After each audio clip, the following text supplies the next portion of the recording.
জেরিন, হ্যাঁ বলো। তুমি এখানে? হ্যাঁ। শোনো, এই যে পেয়ারা নিয়ে আসছি বুঝছো, মার জন্য। মাকে একটু কেটে দিয়ে আসবা, আর একটু মাথা নেড়ে একটু ঘুম পাড়ায় দিয়ে আসবা, ঠিক আছে? আচ্ছা ঠিক আছে।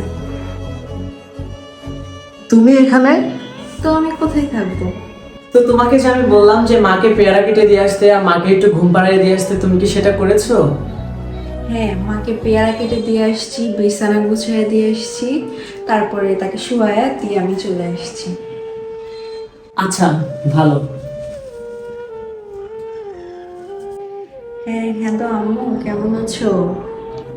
আমিও ভালো আছি। কি ওর সাথে কথা বলবা?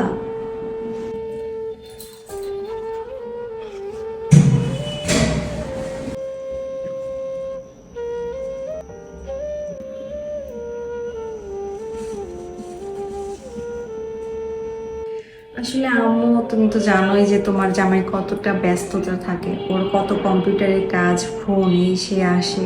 আমি তো তোমাকে ওর সাথে একটু পরে কথা বলাই দিব, ঠিক আছে আম্মু? আচ্ছা ঠিক আছে।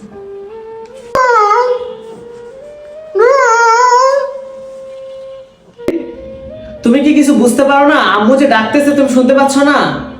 যাচ্ছি যাচ্ছি, কি হয়েছে বলো। হ্যাঁ, মা যে তোমাকে এতবার করে ডাকতেছে, তার তো একটা ইমার্জেন্সি কোনো দরকার থাকতে পারে না? তুমি সারাদিনই খালি ফোনে কথা বলতে হয় তোমার? যখন দেখি তখন তুমি ফোনে হ্যালো, ফোনে হ্যালো, ফোনে হ্যালো করো কেন? মা ডাকতেছে, কোনো একটা ইমার্জেন্সি কাজে ডাকতেছে তো, তাই না?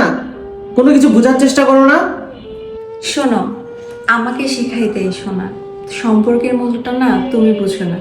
তোমার মাকে খাওয়ায় ঘুম পাড়ায় তারপরে আমি আসছি, হয়তো একটু তার কম্বল লাগছিল, কম্বলটাও দিয়ে আসলাম, ঠিক আছে?